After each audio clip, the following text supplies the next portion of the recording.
Hi, welcome to our channel where we share the most intriguing stories. When a battle-hardened Air Force veteran seeks peace on a remote Colorado ranch, the last thing he expects is war with a suburban HOA. Armed with grit, law, and a loyal dog, he faces drones, deceit, and a power-hungry board hell-bent on claiming land that isn't theirs.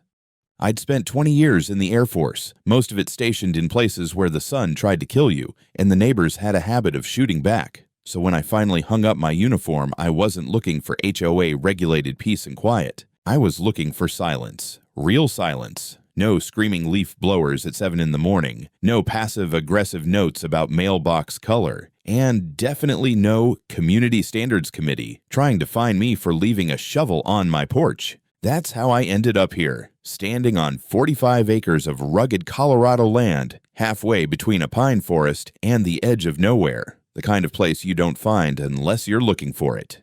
The kind of place where cell service goes to die, and the air smells like wild sage and freedom. The kind of place, I told myself, where no one would bother me. I'd bought the ranch from a retired geologist who moved to Arizona to be closer to his grandkids and farther from the snow. The buildings needed work, weather-beaten siding, leaning fences, a roof that had more character than shingles. But it was mine. No HOA, no neighbors in shouting distance, just me, the land, and a dog named Boone who liked to chase rabbits and hated thunder. I started slow. I wasn't trying to turn it into a luxury lodge or some Instagram-friendly retreat. I wanted something real, practical. I laid gravel down the old dirt path, cleaned out the barn, and started rebuilding the front gate. I hired a couple of locals, a guy named Travis who knew how to weld, and his cousin Eli who could repair anything with duct tape and profanity. Together, we began restoring the place piece by piece. I had plans, big ones, a veteran retreat center,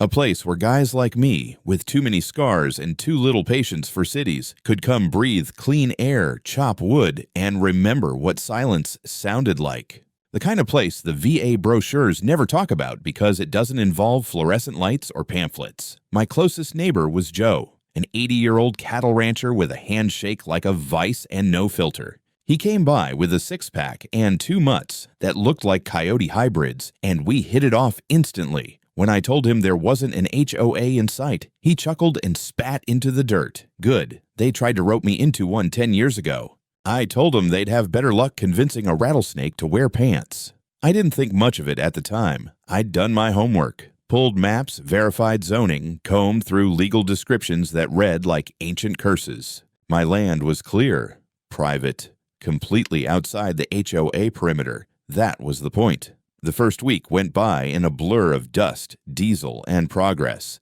I went to bed sore, but content. For the first time in years, I felt grounded.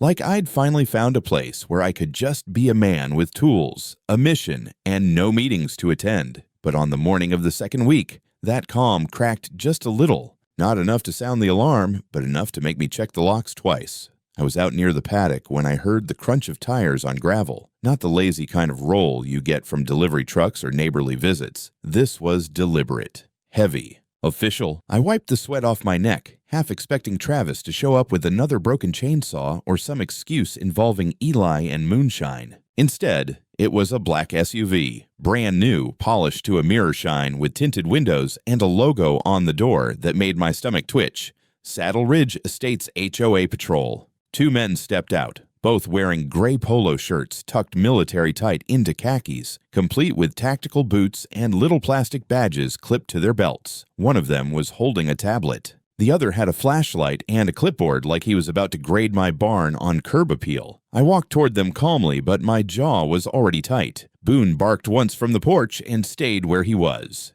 Good boy. He sensed the shift too.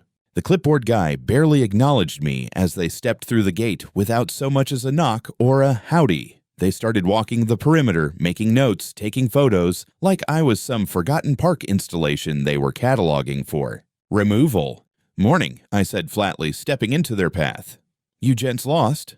The one with the tablet looked up and gave me a smile that was pure HOA, tight, rehearsed, and about as warm as a tax audit. Routine inspection. Just checking for compliance.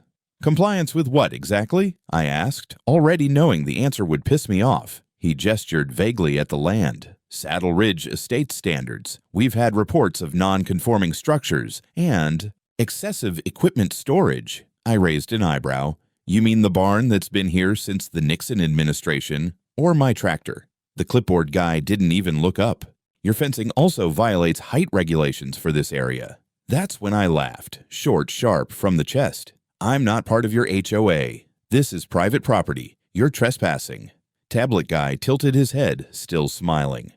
That's a common misunderstanding. This land falls under our expanded buffer zone. It's not about membership. It's about visual impact on community cohesion. I blinked. Did you just say community cohesion while standing in my horse pasture? He didn't answer. Instead, he kept taking photos. Clipboard guy wrote something down like he was logging violations on a crime scene. I stepped closer, my voice steady but no longer friendly.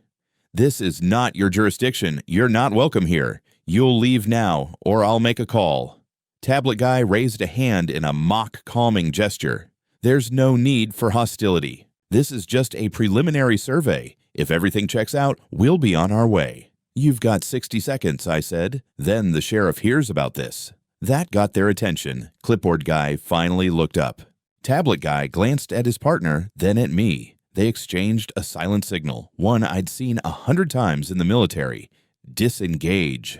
We'll return with clarification from the board, Tablet guy said as they walked back to their SUV. It's probably just an oversight. They drove off slow, deliberately, like they were staking out the place in reverse. I watched them until the dust settled. Then I went inside and locked the gate. The next morning, I brewed a pot of coffee so strong it could dissolve paint and sat down at my kitchen table with a stack of paperwork, a legal pad, and a deep sense of irritation. I wasn't the kind of man who enjoyed bureaucracy, but I knew damn well when someone was trying to pull a fast one. If those HOA goons were bluffing, I was going to call it hard. I started with my own deed, pulled it out of the fireproof lockbox and laid it flat. Lot 112B, 45 acres, zoned agricultural residential. No easements, no covenants, no HOA affiliation. Just clean, unfiltered independence, the way God and the Colorado County Assessor intended. Then I logged into the county GIS portal, publicly accessible mapping system, punched in my parcel number, and brought up the satellite map. My land was clearly marked. Not a shred of overlap with the Saddle Ridge Estate's boundaries, which ended a good quarter-mile south, past a dry creek and a wildlife corridor. Satisfied, I took screenshots, printed them, and highlighted every relevant section in neon yellow. It was all in black and white. What those clowns had done yesterday wasn't just obnoxious, it was unlawful. I drafted a formal complaint addressed to the Saddle Ridge HOA board, seed the sheriff's office, and stapled the documentation together with enough authority to bruise. I was halfway to the mailbox when Boone barked once, then twice. A delivery truck pulled up. FedEx. The driver handed me a thick envelope with the Saddle Ridge logo stamped right across the front. I opened it on the tailgate of my truck, the wood creaking under my weight as I sat down to read. Inside was a notice of preliminary violation. According to the letter, I was in breach of 3 community regulations: improper storage of industrial equipment, construction of an unapproved outbuilding, failure to maintain visual harmony. With adjacent properties, I stared at the page like it had personally insulted my mother. Attached to the notice was a map. Not a real county map, but some Frankenstein-looking diagram that had clearly been doctored. It showed the HOA's boundaries mysteriously extended to include my land. I traced the lines with my finger. They cut straight across the wildlife zone, the creek, and into my pasture like a drunk kid with a red crayon. It even had their little HOA seal pasted into the corner, like that somehow gave it legal weight. I took a deep breath, then another. A few hours later, I stopped by Joe's place. The old man was in his barn sharpening fence posts with a machete, as one does. I handed him the notice. He squinted at it, then let out a wheezing laugh. They tried that crap on the Millers 2 years ago. Claimed their new chicken coop violated roofline aesthetics. HOA never even touched their property line. What happened? I asked. Millers called their bluff, got a lawyer, and the HOA backed off, but not before dragging them through 6 months of threats and letters. Real scummy bunch since the new board took over. Back at my place, I scanned the entire notice and fake map, then emailed them to Charlotte, my property attorney. Her reply came 30 minutes later. That's not a map. That's a lawsuit in the making. It started with a soft buzzing, like a wasp trapped in a jar, Boone heard it before I did. His ears perked up and his tail stiffened. I was out by the chicken coop, fixing a busted hinge, when the dog let out a low growl and bolted toward the pasture. I followed, wiping my hands on my jeans, and that's when I saw it. A black quadcopter hovering about 30 feet above my barn. It was sleek, silent except for the faint hum, with a little blinking red light and a tiny camera lens fixed downward, like an electronic eye searching for sins. I stood still, watching it drift slowly over the property, its flight path too precise to be accidental. After about a minute, it veered west and disappeared behind the tree line. Boone barked once more and settled back near my feet. 5 minutes later, a second drone appeared, this one flying lower, brazenly coasting above the roof of my house. I could see it pause mid-air, rotate slightly, then hover directly above my bedroom window, my fists clenched on instinct.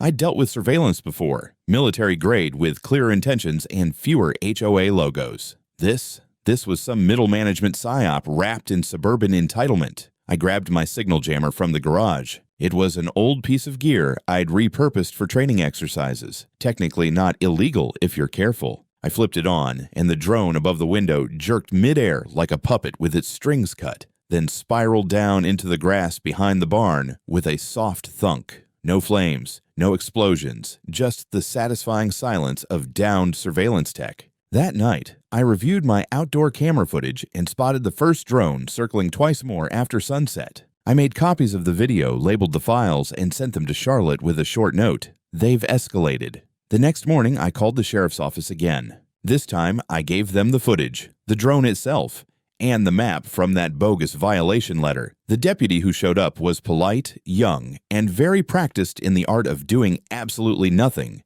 He scratched behind his ear as he watched the footage. Well, sir, technically airspace under 400 feet over private property is a gray area. Unless the drone damages something, or you can prove intent to harass, it's considered a civil matter. I nodded slowly, like that made sense, and filed it under useless in my brain. After he left, I installed 2 new infrared motion detectors, upgraded my fence line alerts, and rewired the perimeter lights to respond to aerial movement. If they wanted a war of attrition, I had years of training to draw from. That evening, just before dusk, I spotted Boone sitting perfectly still on the porch, staring at the horizon like a statue. When I stepped outside, I heard it again. Faint, mechanical wings flapping somewhere out in the trees. They weren't done. Neither was I. They wanted a reaction. Fine. Now they were going to get one. The next morning, before the coffee even finished brewing, I was already outside with a post driver, steel signs, and a 4-pound sledge. By noon, the perimeter of my property had a fresh set of warnings every 100 feet. Private property, no trespassing, armed owner. Trespassers will be shot, survivors questioned. Subtle? No. Effective? Absolutely. Then I printed the most satisfying piece of paper I'd made in years. A laminated poster that read, "We don't do HOA here," in bold black lettering. I bolted it right to the front gate next to my American flag. Boone sat nearby chewing a tennis ball, tail wagging like we were prepping for a parade. Once that was done, I upgraded the security system. I added 3 new motion cameras, laser tripwires along the main access trail, and swapped out the old trail cam for one with night vision and cloud sync. My place started to look less like a homestead and more like a classified government site. And honestly, I didn't mind. By late afternoon, I was on the phone with Charlotte, giving her the full update. She listened, then let out a tired sigh. "This is getting reckless. I'll file a cease and desist immediately. But Brendan, we need to get in front of this now. If they're using fake maps and surveillance, they're probably setting up to claim jurisdiction by common enforcement." "Meaning?" I asked, already suspecting the answer. "Meaning," she said, "if they act like they have authority long enough, and you don't formally push back, they'll argue you consented by silence." So we drafted a formal letter, legalese thick enough to choke a bureaucrat. It cited Colorado property law, FAA regulations on drone activity, and included attachments, footage of the drones, my deed, and screenshots of their phony boundary map. She addressed it directly to the Saddle Ridge HOA board, and for good measure, copied in the County Planning Commission and the Sheriff's Office. Before she sent it, Charlotte added one final clause, a notice of intent to pursue civil action for harassment, trespass, and privacy violations if HOA representatives stepped foot on my land again. I spent that evening walking the fence line, double-checking sensors and adjusting camera angles. The mountains were quiet, the air crisp. Too crisp. It had that feeling I knew from deployment, the kind of stillness that usually came before something ugly. The next day, I got a letter in the mailbox with no return address. Just a folded piece of paper that read, "You're making this harder than it has to be. Cooperate now and things won't escalate." Boone growled when I read it aloud. I crumpled it, tossed it in the fire pit, and threw in half a can of starter gel. They wanted escalation. They could have it. Charlotte didn't waste time. By the following Monday, she'd already started digging into the Saddle Ridge HOA, board members, public records, zoning applications. I got an email from her titled simply, "You'll want to sit down for this." Turns out, the president of Saddle Ridge Estates wasn't just a bored retiree with too much time and a clipboard fetish. Her name was Alexis Green. Former real estate developer, former city councilwoman, and according to public record, a woman who'd been very busy the past 2 years submitting rezoning requests all across the valley. She'd built her career flipping mountain land into controlled subdivisions, some of which turned into gated HOA kingdoms. When one of her projects got shut down by the county planning board over environmental concerns, she pivoted. Started consolidating influence through expanded enforcement partnerships, whatever the hell that meant. Translated from HOAs, it meant taking control of property that wasn't hers. Charlotte attached a PDF labeled Unregistered HOA Mailings, 12 scanned letters, all sent within the last year to landowners outside of Saddle Ridge's official boundaries. The language was nearly identical in each one. Per the updated Saddle Ridge Expansion Protocol, your lot now falls within our purview. Please find attached your preliminary covenant package and payment schedule for community maintenance dues. None of these letters were legally binding. None of them had county backing. And yet, some owners apparently paid, either out of fear, confusion, or desire to avoid confrontation. One family even started making adjustments to their barn after getting a notice about unauthorized paint colors. Jesus, that wasn't all. Charlotte found that Alexis Green had personally submitted a zoning amendment request 6 weeks earlier, one that included my parcel number, no notification, no consultation, no legal authority. Just a quiet filing slipped into a bloated stack of local development proposals, labeled under something called Phase 3 Boundary Stabilization. It was slick, predatory, and criminal, if you could prove intent. I leaned back in my chair, rereading the documents while Boone snored under the table. My hands curled into fists on instinct. I hadn't just been targeted, I'd been selected. Alexis Green wanted my land, and she was playing the long game to get it. Drones, patrols, fake maps, they were just the opening salvo. Charlotte's voice on the phone was calm, but you could hear the grit underneath. This isn't about you personally. She's trying to establish precedent. If she gets your land on record as voluntarily compliant, it becomes a legal foothold. And from there, she expands again. So she's a parasite, I muttered, wrapped in a power suit and HOA letterhead.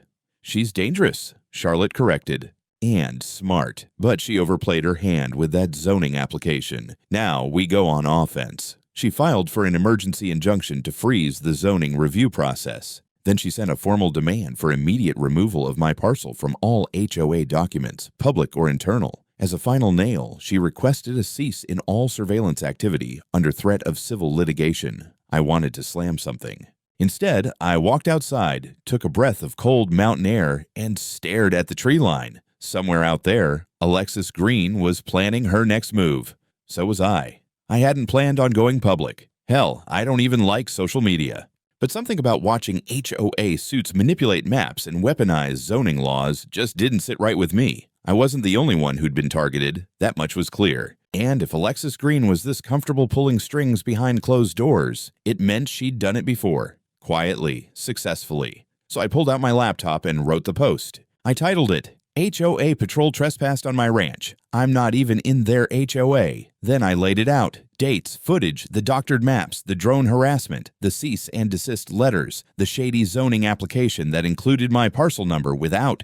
Notice, I attached the screenshots, redacted names where needed, and added the kicker. They want to absorb independent land into their HOA by pretending it's voluntary. I hit publish, sat back, poured myself a drink. Within 4 hours, it had 10,000 upvotes. By morning, local news outlets were in my inbox. By lunchtime, a reporter from K4 Mountain News was parked outside my gate, asking if I'd be willing to talk on camera. She had a press badge, a windblown cameraman, and a look like she already smelled a scandal. I figured if the HOA was going to treat this like a war, I might as well fight like one. The interview aired that evening. I watched it from the porch, Boone at my feet, while the sun disappeared behind the trees. They cut in footage of the drones hovering over my barn, the no trespassing signs I'd posted, and a brief clip of Charlotte calmly explaining, "This is a clear case of jurisdictional overreach with potential for fraud." Then came the emails. Dozens. Then hundreds. Other landowners in the valley were reaching out. Some had received similar membership notices from Saddle Ridge. Others told me about letters demanding backdated dues, threats of liens, and strange inspection teams showing up unannounced. One guy said he caught a woman measuring his shed with a laser device while pretending to be lost. It was bigger than just me. Charlotte organized a virtual forum for affected property owners. More than 30 people showed up. One woman nearly broke down describing how she paid 3 months of temporary dues just to make the notices stop, only to get hit with a $2,000 fine for having an unauthorized chicken enclosure and a Lexus. She doubled down. Saddle Ridge's official website posted a statement the next day, calling the viral story an unfortunate misunderstanding fueled by misinformation and social media hysteria. They claimed all zoning actions were transparent and legally sound, and that the HOA was simply ensuring neighborhood consistency. That word again, consistency, as if freedom were some kind of design flaw. But something had changed. The narrative had shifted. No one likes bullies, especially ones in polo shirts and khakis pretending to be cops. K4 Mountain ran a follow-up story titled Boundary Games, How Saddle Ridge HOA May Be Redrawing the Map Without Consent. They did a side-by-side comparison of the HOA's internal boundary map and the official county GIS overlay. The difference was impossible to miss. My land wasn't the only one absorbed by magic ink. The reporter even confronted Alexis on camera outside a planning commission meeting. She smiled like a snake and said, "All we want is order. Nobody likes visual chaos next to their home." Order, huh? I ordered 2 more security cameras and started drafting my witness list. Charlotte didn't wait for the fire to die down. She fanned it with a vengeance. 3 days after the second news piece aired, we filed the lawsuit. Brendan Hawk versus Saddle Ridge Estates HOA and Alexis Green individually. The charges were precise and sharp as a combat knife. Unlawful trespass, aerial surveillance without consent, defamation by implication, and attempted fraud through falsified zoning documentation. We requested injunctive relief, damages, and a temporary restraining order prohibiting any HOA agents from coming within 300 feet of my property. Charlotte delivered it in person at the Saddle Ridge Board office, smiled at the secretary, and said, "Make sure Alexis reads that before her next zoning meeting." By then, the Planning Commission had already opened a review into HOA boundary expansions thanks to some very motivated journalists and a pissed-off city councilman who'd read my post and recognized Alexis from previous grievances. The court set a hearing within 2 weeks. Quick, by Colorado standards. I showed up in jeans and a button-down shirt, boots cleaned but not polished. Charlotte wore black and carried a binder thicker than a phone book. Alexis arrived with a smirk, flanked by a lawyer who looked like a former mortgage shark with a spray tan and a Bluetooth earpiece still blinking in his skull. The judge, an older woman with glacier-cold eyes and zero patience for theatrics, asked Charlotte to present first. She did, calmly, methodically, like she was defusing a bomb. Exhibit after exhibit hit the record. Surveillance footage of drones hovering over my windows, the doctored boundary map, certified copies of my deed, email correspondence showing deliberate harassment. Then she dropped the zoning amendment application with Alexis's signature, highlighting my parcel number and a fabricated owner consent checkbox. That one made the courtroom go quiet. Alexis's lawyer tried to play it down, called it a clerical oversight, and claimed the drones were community engagement tools used to assess perimeter compliance. Perimeter of what? The judge asked, her voice flat as a tombstone. His home, or your fantasy borders.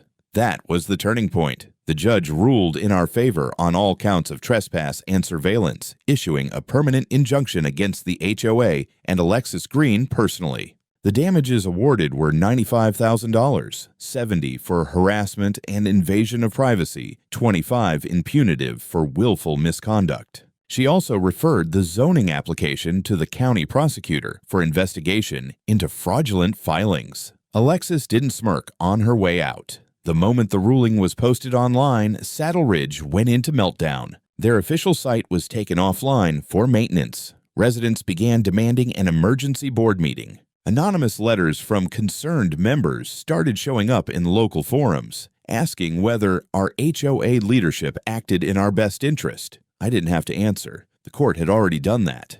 For the first time in weeks, the silence on my land didn't feel tense. There were no more SUVs loitering at the edge of my driveway, no more buzzing in the trees, no more beige envelopes with HOA logos wedged in my gate like propaganda flyers. Just the sound of wind through the pines and Boone's paws tapping softly across the porch as he carried around a deflated basketball like it was his life's mission. Saddle Ridge Estates went quiet too, but not in the peaceful sense. More like a hornet's nest after a brick. Their website vanished, replaced with a placeholder message that read, "Under review, pending legal restructuring." Local forums lit up with screenshots of angry emails between residents and the board. Apparently, Alexis Green's abrupt fall from grace had sparked an internal audit, followed by an emergency meeting that quickly turned into a full-blown mutiny. According to one of the residents who messaged me, Dave, a guy with 3 goats and a very satisfying email signature, they'd voted to suspend all enforcement activities until further notice. Some even called for dissolving the HOA entirely. A few of the more loyal members tried to defend Alexis, claiming she was misunderstood or just trying to protect property values. That defense died fast when someone posted a scan of the fake map and asked, whose property was she protecting? Hers? The Planning Commission confirmed that Alexis's zoning request had been withdrawn, officially labeled fraudulent submission under investigation. Word had it she lawyered up again, this time not for defense, but to deal with the county. Prosecutors sniffing around her past filings. She still hadn't made any public statements since the ruling, but I heard a rumor she'd left town. Some said she moved to Arizona. Others said she was holed up in her house avoiding reporters and HOA meetings like they were subpoenas. Either way, she was done. Charlotte called me a few days after the ruling to finalize paperwork. Her voice had a little more warmth in it this time. "You know," she said, "you probably saved a dozen people from getting railroaded." I didn't have much to say to that. Not out of modesty, just exhaustion. I spent the next few days doing what I'd planned to do all along, fixing things, expanding the chicken coop, rebuilding the southern fence line with pressure-treated lumber. I cut new drainage near the west pasture where the spring runoff kept pooling. The kind of work that made sense, where you could see the result when the day was done. A couple of neighbors I'd never met before stopped by. Some just to shake my hand, others to thank me. A few just curious about the man who took on the HOA and won. One guy brought pie. Another left a 6-pack of Coors on my porch with a sticky note that said, "You've got the perimeter. Respect." It wasn't a parade, and I didn't want one, but it meant something, knowing that what started as one man pushing back had started a wave. Saddle Ridge had crossed a line, and now the whole county knew it. Boone and I took a walk up the ridge trail that evening. Just before the summit, I stopped and looked back over the land. My land, still standing, still mine. The sky was starting to darken, but not in a threatening way. Just quiet, natural, the way it should be. The dust had settled, but the fight left a mark. And not just on me. Word kept spreading, first in the valley, then in neighboring counties, and eventually into national forums where frustrated landowners swapped horror stories about HOAs trying to stretch their claws past legal boundaries. People wanted to talk. People wanted to know what I did, how I did it, and what they could do when the knock came on their gate. So I put it all together, on my own terms. I built the site from scratch, nothing fancy, just clean code, straightforward navigation, and an attitude that made it clear this space was built by someone who'd had enough of being pushed. I uploaded templates for cease and desist letters, guides for checking property lines, links to public GIS systems, a list of what to say when a clipboard shows up at your fence line and starts asking questions like, "They own the air you breathe." Charlotte helped me write a section on state-level protections and how to spot fake enforcement documents. I added a submission form where people could share their own encounters with rogue HOAs, and within the first week, we had over 200 responses. One guy from Nevada sent in a story about how his HOA tried to claim his backyard chicken run violated aviation noise regulations.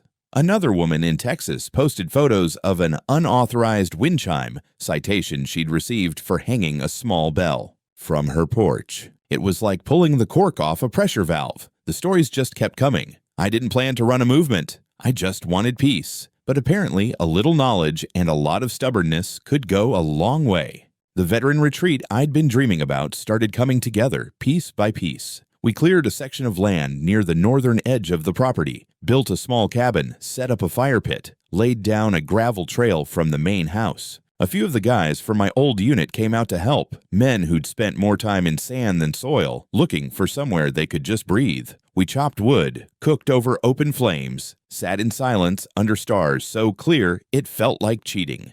No one barked orders. No one handed out fines for the shape of a tool shed. The sign by the entrance gate had weathered a bit by then, but I left it alone. Faded red and white lettering still readable enough for anyone driving by to understand what kind of place this was. Private ranch.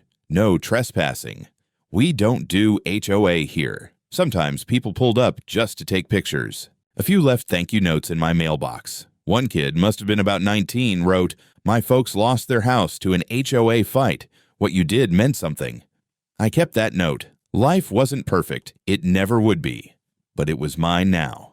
No more board meetings. No more anonymous letters. No more watching the sky for buzzing plastic spies. Just land, sky, sweat, and time. One afternoon, a reporter who'd covered the trial asked if she could do a follow-up. "How does it feel to win?" she asked, mic in hand, Boone sniffing at her ankle like he wasn't sure about the scent. I looked past her at the tree line, the ridge, the pasture where the wind was rolling through the tall grass like a calm tide. "Feels like I kept the perimeter," I said. "That's all I ever wanted."